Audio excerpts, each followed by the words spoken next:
السلام علیکم ورحمۃ اللہ تعالی وبرکاتہ۔ الحمد للہ العلی الاکبر، والصلاة والسلام علی سید البشر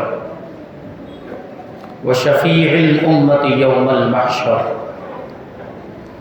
وعلى آلہ واصحابہ السرج الغرر، اما بعد فاعوذ باللہ من الشیطان الرجیم، بسم اللہ الرحمن الرحیم۔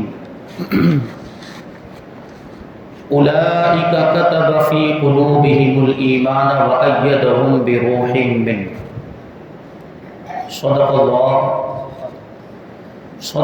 مولانا العظیم، وصدق رسولہ النبی الامین المتین الکریم، ونحن على ذلك لمن الشاهدين والشاكرين والذاكرين والحامدين والحمد لله رب العالمين۔ ایھا مولا، سب سے پہلے حضور سرور کائنات، فخر موجودات، باعث تخلیق کائنات، احمد مجتبی محمد مصطفیٰ صلی اللہ علیہ وسلم کی بارگاہ مقدس میں درود و سلام کا ہدیہ پیش کریں اور پڑھیں، اللہم صلی علی سیدنا و مولانا محمد معدن الجود والکرم وآلہ الکرام وابنہ الکریم وبارک وسلم صلاۃ و سلاما علیک یا رسول اللہ صلی اللہ تعالی علیہ وسلم۔ عزیزان ملت اسلامیہ، ہم اور آپ یہاں پر حضور اعلیٰ حضرت امام عشق و محبت مجدد اعظم امام احمد رضا خان فاضل بریلوی رضی اللہ تعالیٰ عنہ کے یوم ولادت کی مناسبت سے آپ کی بارگاہ میں خراج عقیدت پیش کرنے کے لیے جمع ہوئے۔ اللہ تبارک و تعالیٰ کا بے پناہ احسان ہے کہ اس نے ہمیں اعلیٰ حضرت رضی اللہ تعالیٰ عنہ جیسا امام عطا فرمایا۔ اعلیٰ حضرت رضی اللہ تعالیٰ عنہ کا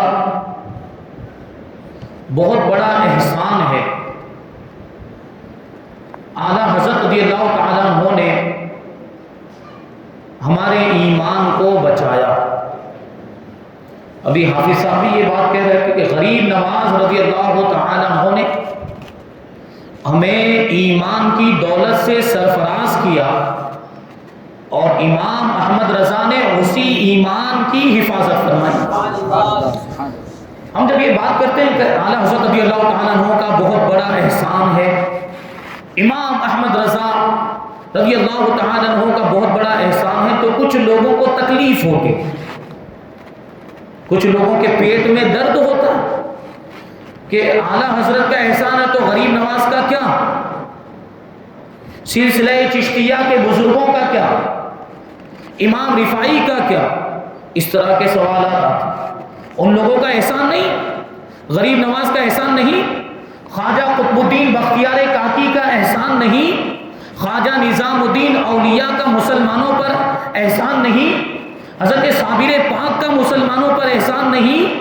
اسی طرح ہندوستان میں جو اولیاء کرام تشریف لائے، یہاں پیدا ہوئے اور انہوں نے دین کی خدمات انجام دی، کیا ان کا مسلمانوں پر احسان نہیں؟ تو بھائی ہم نے یہ کب کہا؟ ہم نے یہ بات کہی کہ ان بزرگان دین کا مسلمانوں پر احسان نہیں؟ ہم تو اعلیٰ حضرت رضی اللہ تعالیٰ عنہ کے اس احسان کی بات کر رہے ہیں جو گمراہ فرقوں سے انہوں نے ہمیں بچایا۔ ظاہر سی بات ہے، غریب نواز رضی اللہ تعالیٰ عنہ کے زمانے میں وہابی نہیں تھے، غریب نواز رضی اللہ تعالیٰ عنہ کے زمانے میں غیر مقلدین نہیں تھے۔ جو فتنے اعلیٰ حضرت رضی اللہ تعالیٰ عنہ کے زمانے میں رونما ہوئے، غریب نواز کے زمانے میں یا سلسلہ چشتیہ کے بزرگوں کے زمانے میں یہ فتنے نہیں تھے۔ تو ان فتنوں کی جب بات آئے گی اور ان فتنوں سے بچانے کی جب بات آئے گی تو وہاں ہمارے امام کی بھی بات آئے گی، اور ہم اس وقت کہیں گے کہ ان فتنوں سے بچانے کے ہمارے امام کا ہم پر احسان ہے، اور ہم تک ایمان کی دولت پہنچانے میں غریب نواز کا احسان ہے، اور سلسلہ چشتیہ کے بزرگوں کا بھی اس اعتبار سے احسان ہے کہ انہوں نے اسی اسلام کو جو غریب نواز لے کر آئے تھے پورے ہندوستان میں پھیلا تھا۔ ہم ان کو بھی تسلیم کرتے، ان کا بھی احسان مانتے ہیں، ہم ان کو بھی تسلیم، اور ہم کبھی بھی بزرگوں میں، اولیاء کرام میں موازنہ اور مقابلہ نہیں کرتے، ان کا مرتبہ بڑا یا ان کا مرتبہ چھوٹا۔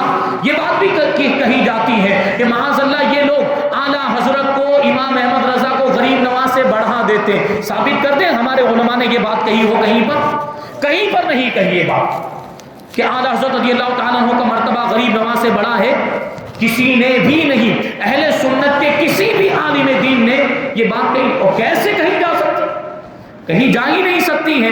اعلیٰ حضرت امام احمد رضا اولیاء کرام کے غلام کا نام ہے، اولیاء کرام کے مشن کو آگے بڑھانے والی ذات کا نام امام احمد رضا، جو مشن غریب نواز کا تھا وہی مشن امام احمد رضا کا ہے، جو مشن اولیاء کرام کا تھا وہی مشن اعلیٰ حضرت کا۔ تو تکلیف نہیں ہونی چاہیے۔ ہم اگر یہ کہتے ہیں کہ اعلیٰ حضرت رضی اللہ تعالیٰ عنہ کی یہ خدمات، اگر ہم اعلیٰ حضرت کی خدمات شمار کراتے ہیں تو ہم دوسرے اولیاء کرام کا بھی تذکرہ کرتے ہیں۔ ہماری محفلوں میں سلسلہ چشتیہ کے بزرگوں کا بھی تذکرہ ہوتا ہے، امام رفاعی کا بھی تذکرہ ہوتا ہے۔ آپ اٹھا کر دیکھ لیں، آپ ہماری محفلوں کو دیکھیں، محفلوں میں آ کر دیکھیں تو پتہ چلے کہ ہم دوسرے بزرگوں کا بھی تذکرہ کرتے ہیں، ان کے احسان کا بھی ذکر کرتے ہیں، اور ان کا بھی شکریہ ادا کرتے ہیں، ان کی بارگاہ میں بھی خراج عقیدت پیش کرتے ہیں۔ تو اعلیٰ حضرت رضی اللہ تعالیٰ عنہ نے تو اولیاء کرام کے مشن ہی کو آگے بڑھایا۔ یہ ہمارے امام، اللہ تبارک و تعالیٰ نے ایسا امام ہمیں عطا فرمایا۔ اور اعلیٰ حضرت رضی اللہ تعالیٰ عنہ، میں ابھی مغرب کے بعد پروگرام اجتماع تھا، اس میں عرض کر رہا تھا کہ اعلیٰ حضرت کو مجدد اعظم کہا جاتا ہے۔ اعلیٰ حضرت رضی اللہ تعالیٰ عنہ کی شان ابھی تک آپ غور کریں، اعلیٰ حضرت رضی اللہ تعالیٰ عنہ کے بعد ابھی تک کوئی نیا مجدد ڈکلیئر نہیں ہوا۔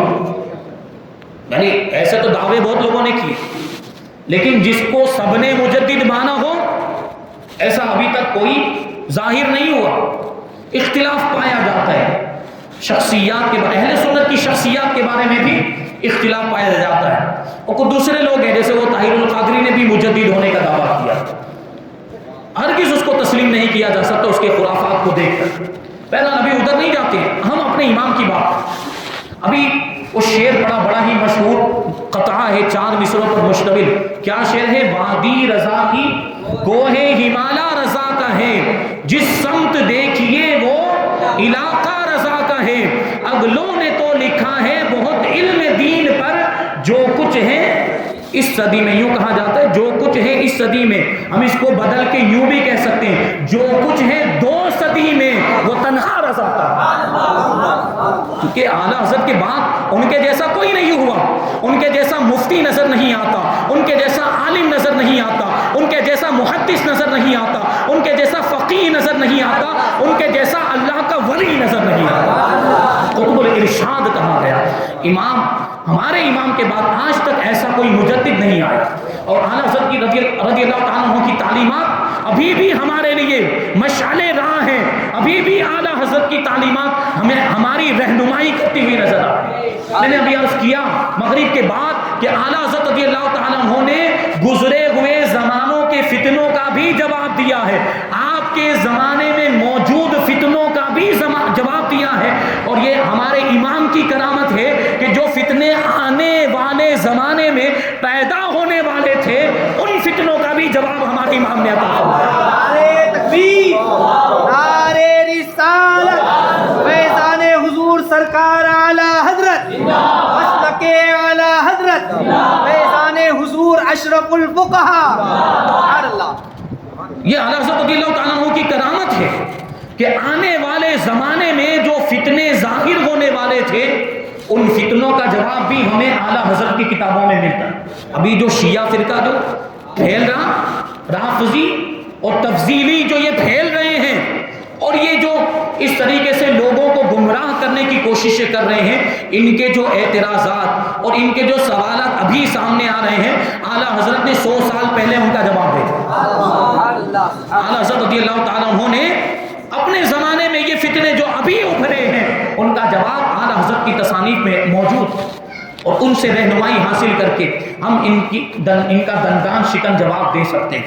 ایسا ایمان اللہ تبارک و تعالیٰ نے ہمیں عطا فرمایا۔ اور اگر ہم مسائل کی بات کریں، اگر ہم علم کی بات کریں، تو اس زمانے میں اعلیٰ حضرت رضی اللہ تعالیٰ عنہ جیسا کوئی مفتی نہیں تھا۔ اگر کہیں کوئی مسائل میں پھنستا، مسئلہ حل ہوتا نظر نہیں آتا، امام کی بارگاہ میں حاضر ہوتے۔ اور ایسا نہیں کہ صرف ہندوستان کے لوگ فتویٰ پوچھنے کے لیے آتے تھے، پوری دنیا سے اعلیٰ حضرت کی بارگاہ میں سوالات آتے تھے۔ اعلیٰ حضرت رضی اللہ تعالیٰ نے خود لکھا ہے فتاوی رضویہ کے اندر کہ ایک ایک وقت میں 400 استفتاء جمع ہو جاتے، ایک وقت میں ایک دن میں 400 سوالات آتے تھے۔ اور صرف ہندوستان سے نہیں، امام فرماتے چین سے، یورپ سے، افریقہ سے، یہاں تک کہ خود عرب شریف سے، مکہ مکرمہ، مدینہ منورہ سے بھی سوالات امام کی بارگاہ میں آتے تھے۔ اور پھر کس کی؟ عراق سے بھی سوالات اعلیٰ حضرت رضی اللہ تعالیٰ عنہ کی بارگاہ میں آتے، اور سب کے تسلی بخش جوابات ہمارے امام عطا فرماتے۔ اور آپ فتاوی رضویہ اٹھا کر دیکھیں، فتاوی رضویہ شریف کا مطالعہ کریں، آپ کو پتا چلے گا کہ وہ علم کا سمندر ہے۔ وہ شعر ہم پڑھتے ہیں نا، مینار قصر رضا تو بلند کافی ہے، مینار قصر رضا تو بلند کافی ہے۔ امام احمد رضا کے محل کا جو مینار ہے، علم کا محل کہہ لیجئے، وہ تو بہت بلند ہے، وہاں تک پہنچنا تو بہت دور کی بات ہے۔ مینار قصر رضا تو بلند کافی ہے، تم اس کے پہلے ہی زینے پر چڑھ کے دکھلا دو۔ اور فتاوی رضویہ تو ایک کرامت ہے، ذرا ہدائی کے بخششی پڑھ کے دکھلا دو۔ کیا بات ہے، تو فتاوی رضویہ ہمارے امام کی کرامت۔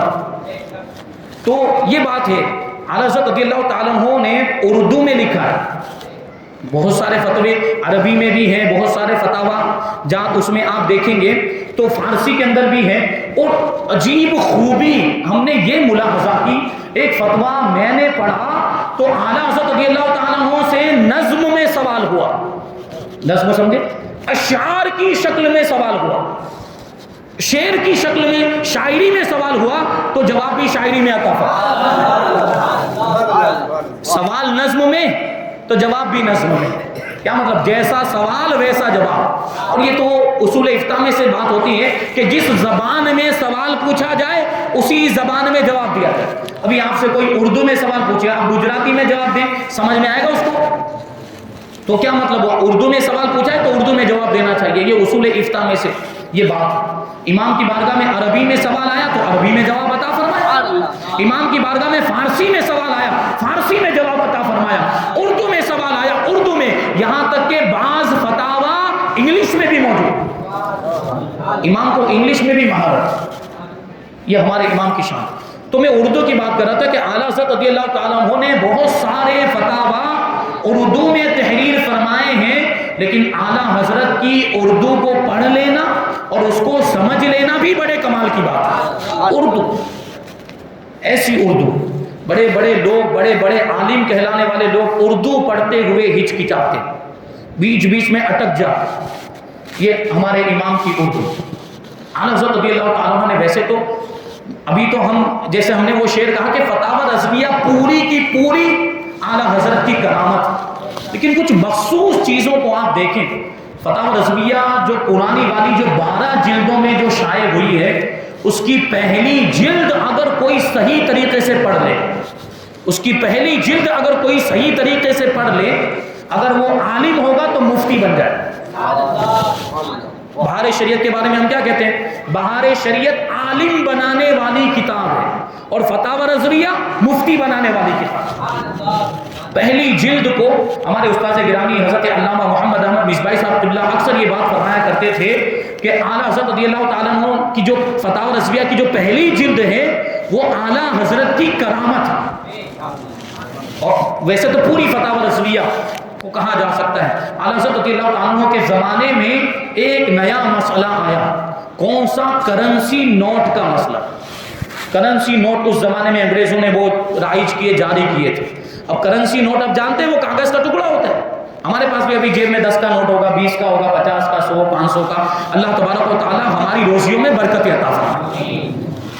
تو ہمارے پاس بھی کرنسی نوٹ ہے اور لین دین کر رہے ہیں ہم لوگ. یہ کرنسی نوٹ کے ذریعے جو آج ہم لین دین کے معاملات اور جو خرید و فروخت کر رہے ہیں، یہ اعلیٰ حضرت کا احسان، اور صرف ہندوستان والوں پر نہیں، پوری دنیا کے لوگوں پر ہمارے امام کا احسان. کیونکہ جب یہ مسئلہ آیا تھا تو غیروں کو تو کیا مطلب، غیر مسلموں کو، کفار کو اس سے کیا غرض کہ شریعت اس بارے میں کیا کہتی ہے، وہ کیوں مسئلہ پوچھنے آئیں گے. مسئلہ تو مسلمانوں کے لیے ہوتا ہے نا. تو مسلمان پریشان تھے کہ یہ تو کاغذ کا ٹکڑا، اس سے پہلے سکے چلتے تھے، سونے کے سکے، چاندی کے سکے، تو اس کی قیمت ہوتی تھی. سونے اور چاندی کے سکے قیمتی مانے جاتے، اور اس کے بدلے میں کوئی سامان خریدو اور کوئی قیمتی چیز لے کے آؤ تو بات سمجھ میں آتی تھی کہ ہم نے سونا دیا، اس کے بدلے میں یہ چیز ہمیں حاصل ہوئی، ہم نے چاندی دی، اس کے بدلے میں یہ چیز ہمیں حاصل ہوئی. تو پہلے یہ بات سمجھ میں آتی تھی، لیکن اب وہ کاغذ کا ٹکڑا آ گیا، اس پہ کچھ لکھ دیا گیا، کچھ آنکڑے لکھ دیے گئے، کچھ عدد لکھ دیے گئے، اور کچھ اس میں تحریر لکھ دی گئی. تو وہ کاغذ کا ٹکڑا تو معمولی، اس کی تو کوئی قیمت نہیں. اب اس کے بدلے میں آپ قیمتی سامان خریدنے کے لیے جائیں، وہ کاغذ کا ٹکڑا ویسے دیکھیں، کاغذ ہونے کی حیثیت سے اس کی کوئی مالیت نہیں، معمولی قیمت میں بازار میں کاغذ دستیاب ہو جاتا ہے. تو اب لوگ پریشان، تو کاغذ کے ٹکڑے کے بدلے میں کیسے ہم خرید و فروخت کے معاملات کریں. تو لوگوں نے مفتیوں سے سوال پوچھا، اور مکہ مکرمہ کے مفتیوں سے بھی سوال پوچھا گیا، مدینہ منورہ کے مفتیوں سے بھی سوال پوچھا گیا. اعلیٰ حضرت رضی اللہ تعالیٰ عنہ کے دور میں، اعلیٰ حضرت رضی اللہ تعالیٰ عنہ کا زمانہ، یہ بات یاد رکھیں کہ اعلیٰ حضرت کے علم کا لوہا پوری دنیا کے علماء نے مانا اور تسلیم کیا. اب حرم کے علماء بھی پریشان، مکہ مکرمہ مدینہ منورہ کے مفتیان کرام بھی پریشان کہ اس مسئلے کا کیا جواب ہوگا. نہیں جواب دے پائے. یہ کرنسی نوٹ کے ذریعے خرید و فروخت اور لین دین کے معاملات جائز ہے یا ناجائز ہے، وہ جواب ان کو نہیں مل رہا تھا، پریشان. وہی سوال ہمارے امام کی بارگاہ میں. اب دیکھیں، میں یہ بات عرض کروں، فتاوی رضویہ شریف کو آپ پڑھیں تو فتاوی رضویہ شریف میں اعلیٰ حضرت رضی اللہ تعالیٰ عنہ کا یہ انداز آپ ملاحظہ کریں گے کہ جیسا سوال ہوتا ہے ویسا جواب تو ہوتا ہے. بسا اوقات جیسا سوال کرنے والا ہوتا ہے ویسا بھی جواب ہوتا ہے. اگر کوئی عام آدمی سوال پوچھ رہا ہوتا ہے تو صرف حکم بیان کر دیا جاتا ہے. ایک مسئلہ تو میں نے ایسا پڑھا کہ سوال پوچھا، ایک عام آدمی نے سوال پوچھا ہوگا تو اعلیٰ حضرت رضی اللہ تعالیٰ نے کتنا جواب دیا معلوم آپ کو؟ نہ واللہ تعالی اعلم. ایسا کرنا چاہیے کہ نہیں کرنا چاہیے؟ جواب دیا نہ واللہ تعالی اعلم، اتنا حکم بیان کیا. لیکن وہی فتاوی رضویہ، اسی فتاوی رضویہ کے اندر ایک لائن کا سوال ہوا ہے، لیکن جواب میں سینکڑوں صفحات پر مشتمل ایک پوری کتاب تحریر فرمائی. کیوں؟ کیونکہ سوال پوچھنے والے عالم تھے، سوال پوچھنے والے علم والے تھے. تو جیسا پوچھنے والا ہوتا ہے اس کے اعتبار سے بھی کبھی جواب دیا جاتا ہے. کیونکہ عام آدمی پوچھ رہا ہے، اس کو صرف حکم معلوم کرنا ہے، وہ عمل کرنے کے لیے وہ جاننا چاہتا ہے کہ میں یہ عمل کروں کہ نہ کروں، یہ چیز جائز ہے کہ ناجائز، اس کو صرف اتنا جاننا ہوتا ہے. اس کو یہ بتا دیا جائے وہ اپنا عمل کرنا شروع کر دے گا. اس کو دلیل سے مطلب، عام آدمی کو دلیل سے مطلب. لیکن عالم دین جب پوچھتا ہے تو اس میں بسا اوقات یہ مقصد ہوتا ہے کہ ہمیں یہ بھی پتا چلے کہ یہ جائز ہے تو کیوں، یہ ناجائز ہے تو کیوں، اس کی دلیل کیا ہے، اس کا حوالہ کیا ہے، اس کا جزیہ کا کون سی کتاب میں لکھا ہے اور کہاں سے یہ اس کا جواب دیا گیا. تو اعلیٰ حضرت رضی اللہ تعالیٰ عنہ اس اعتبار سے بسا اوقات تفصیلی جواب عنایت فرماتے تھے. تفصیلی جواب بڑے بڑے رسالے فتاوی رضویہ شریف کے اندر موجود ہیں. اعلیٰ حضرت نے ایک ایک سوال میں سینکڑوں دلائل عطا فرمائے، سینکڑوں، قرآن کے بھی دلائل، حدیث کے بھی دلائل، اور اقوال فقہاء، اقوال محدثین کی روشنی میں بھی آپ نے حکموں کو واضح کیا. یہ اعلیٰ حضرت رضی اللہ تعالیٰ عنہ کی شان. ابھی ہم فتاوی رضویہ پر گفتگو کریں تو پوری محفل ختم ہو جائے. تو ایک بات جو میں عرض کر رہا تھا کرنسی نوٹ کے تعلق سے، یہ سوال جب امام کی بارگاہ میں آیا، سوال کتنا مختصر ہے کہ کرنسی نوٹ کے ذریعے لین دین جائز ہے کہ نہیں، خرید و فروخت جائز ہے کہ نہیں. تقریباً 200 صفحات پر مشتمل رسالہ ہمارے امام نے لکھا جس کا نام ہے کفل الفقیہ الفاہم فی احکام قرطاس الدراہم۔ اعلیٰ حضرت کی کتابوں کے نام اور رسائل کے نام بھی بڑے انوکھے اور بڑے تاریخی نام ہوتے ہیں، یعنی جس سال میں وہ رسالہ لکھا گیا آپ اس نام کی عدد نکالیں وہ سال کی تاریخ نکل وہ سن نکلے گا۔ امام کو اس میں بھی بڑی مہارت حاصل تھی۔ تو کفل الفقیہ الفاہم فی احکام قرطاس الدراہم، یہ کرنسی نوٹ کے ذریعے سے خرید و فروخت جائز ہے کہ ناجائز ہے، امام نے اس کے بارے میں یہ پورا رسالہ لکھا اور اس میں اعلیٰ حضرت رضی اللہ تعالیٰ عنہ نے یہ ثابت کیا ہے کہ کرنسی نوٹ کے ذریعے سے لین دین جائز ہے، خرید و فروخت جائز ہے۔ ہم تو کر رہے ہیں نا ابھی، لیکن یہ جائز ہے، یہ ہمیں ہمارے امام نے بتایا۔ ہم کرنسی نوٹ کے ذریعے سے لین دین، اب یہ رسالہ تیار ہو گیا، عام ہوا، لوگوں تک پہنچا، وہ کرنسی نوٹ کے ذریعے لین دین بھی چالو، اور یہی رسالہ ہوتے ہوتے مکہ مکرمہ مدینہ منورہ کے علماء کے پاس پہنچا۔ وہاں کے مفتیان کرام جو پریشان تھے، اس مسئلے میں پریشان تھے، انہوں نے اعلیٰ حضرت رضی اللہ تعالیٰ عنہ کا یہ رسالہ پڑھا۔ اعلیٰ حضرت رضی اللہ تعالیٰ نے اس میں بہت سارے حوالے دیے تھے، بہت ساری کتابوں کی کہ جزیات اس میں نقل فرمائے تھے، اسی میں فتاوی عالمگیری کا، ابھی انہوں نے فتاوی عالمگیری کا بھی حوالہ دیا، یہ ہماری مستند کتابوں میں شمار ہوتی ہے۔ فتاوی عالمگیری یہ حضرت سلطان اورنگزیب عالمگیر علیہ الرحمہ کے زمانے میں ترتیب دی گئی۔